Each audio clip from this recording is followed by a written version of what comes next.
ये कहानी है 1938 की। ये कहानी है 1938 की, 1938 की। कैरोली टकास नामी एक शख्स की, जो कि हंगेरियन आर्मी का, एक हंगरी जो कंट्री है उसका एक फौजी नौजवान था।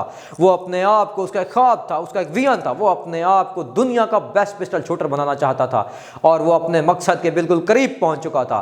और देखिए फिर उसके साथ क्या हुआ। जितनी कंट्री उस नेशनल लेवल की गेम्स उस कंट्री के अंदर हो चुकी थी, उन सबको विन कर चुका था। और फिर उसके बाद वो अपने आप को ओलंपिक में लेके जाना चाहता था। अपने हैंड को, अपना जो हैंड था उसको बेस्ट पिस्टल शूटिंग हैंड बनाना चाहता था। और फिर क्या होता है उसके साथ, 1938 में 1938 के अंदर एक आर्मी का ट्रेनिंग कैंप चल रहा था, हंगेरियन आर्मी का एक ट्रेनिंग कैंप। उसके अंदर उसके साथ एक बहुत बड़ा हादसा हो जाता है। और वो हादसा क्या था आप भी जानिए। उसके हाथ के अंदर, उसके जो हाथ था, ये जो बेस्ट पिस्टल शूटिंग हैंड बनने जा रहा था, उसके अंदर एक हैंड ग्रेनेड फट जाता है और वो उसके हाथ के ऊपर खच्चे उड़ जाते हैं, उसके हाथ के चीथड़े उड़ जाते हैं, उसका हाथ उसके पास बाकी नहीं रहता। तो फिर उसके पास क्या था, सिर्फ सिवाय रोने के और कुछ नहीं था। दुनिया में दो ऑप्शन बचती हैं जब आप जिस चीज़ के ऊपर मेन फोकस कर रहे हो, जो आपका सबसे बड़ा कीमती असासा हो। उस टाइम उसका क्या असासा था, उसका वो हाथ, बेस्ट पिस्टल शूटिंग हैंड, वो नहीं था उसके पास। जब इंसान के पास ये नहीं होता तो वो क्या कर सकता है, कुछ भी नहीं। दो रास्ते होते हैं, या बैठ के रोए कि मेरे पास जो चला गया, जो उसने खो दिया था, वो भी वही करता जो खो दिया था और उसके ऊपर रो सकता था। उसका वो जो खो चुका था वो था बेस्ट पिस्टल शूटिंग हैंड, जो उसने ट्रेनिंग करी सालों से, जो जिस चीज़ के ऊपर उसने ट्रेनिंग करी थी।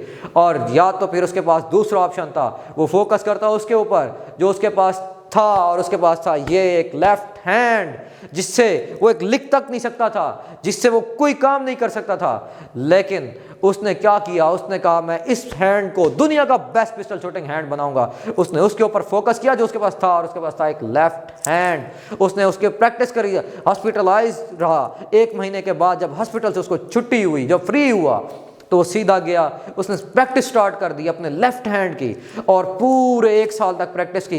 1939 एक साल, वो साल आ गया जब दोबारा नेशनल लेवल की गेम्स कंट्री के अंदर होने लगी। तो वो दोबारा गया, जब वो खेल के मैदान के अंदर पहुंचा जहां पे शूटिंग का मुकाबला जारी होना था, तो जो उसके साथ के पुराने खिलाड़ी थे, उसके दोस्त, उन्होंने उसको देख के कहा, वाह यार क्या कमाल बंदे हो, तुम्हारे साथ इतना कुछ हो गया और तुम वापस आए हो हमारा हौसला में दाद देने के लिए। उसने कहा नहीं नहीं नहीं, मैं तुम्हारे साथ compete करने आया हूँ, मैं तुम्हारे साथ मुकाबला करने आया हूँ। और फिर उसने मुकाबले में हिस्सा लिया। तो क्या हुआ जानते हैं उसके बाद कौन जीता? The man with the only hand, Karoly टकास।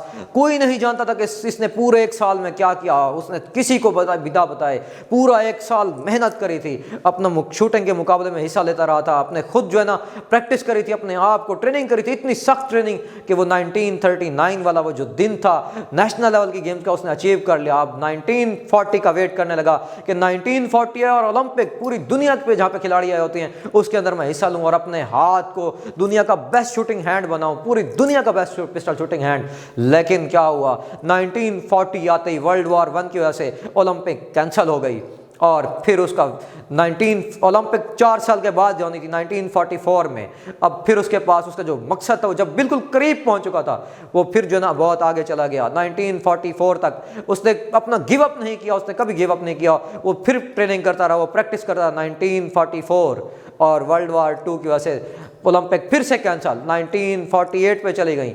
अब 1938 में उसकी एज थी 28 ईयर्स, अब 48 तक वो 38 साल का हो गया था। अब जो नौजवान यंगस्टर, जो यंग वो निकल के आते हैं, उनके साथ खिलाड़ियों के साथ compete करना बहुत मुश्किल हो जाता है। लेकिन इसने फिर भी हार नहीं मानी और लगा 1948 फाइनली वो दिन आया जिस दिन ओलंपिक हुई और सारे खिलाड़ियों ने, बड़े बड़े बेस्ट पिस्टल शूटर ने मैदान के अंदर हिस्सा लिया। सारे खिलाड़ी अपने बेस्ट हैंड के साथ परफॉर्मेंस करके अंदर कर रहे थे, मुकाबला कर रहे थे। और ये क्या कर रहा था, दी ओनली हैंड के साथ कंपटीशन में हिस्सा लिया हुआ था।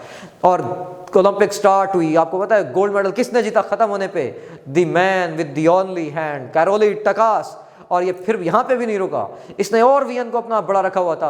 इसने 1952 के अंदर जो ओलंपिक होने वाली थी 4 साल बाद, इसने फिर उसके अंदर हिस्सा लिया, अपना सारा फोकस उठा के 1952 पे रख दिया। 1952 का दिन आया और ओलंपिक हुई। जानते हैं कौन जीता? फाइनली कैरोली टकास ने जो ओलंपिक विन किया, Guinness book of the world record में नाम रखा गया, वर्ल्ड रिकॉर्ड बना दिया। और जानते हैं ये सब कैसे हुआ? अब किसी भी लूजर के पास चले जाए, उसके पास हजार बहाने होते हैं कि मैं क्यों हारा, मैं इसलिए ना हारा, उसके पास हजार वजह होंगी कि मैं इसलिए नाकाम हुआ। किसी भी विनर के पास चले जाएं, उसके पास हजार वजह होंगी जो काम वो करना चाहता है उसको ना करने की, लेकिन एक वजह होगी जो काम वो करना चाहता है उसको करने की, और वो कर गुजरेगा। थैंक यू, बहुत बहुत शुक्रिया। आपको वीडियो पसंद आए तो इसको लाइक करें, सब्सक्राइब करें मेरे चैनल को मजीद, ताकि आप नई वीडियोस देख सकें। बहुत बहुत शुक्रिया।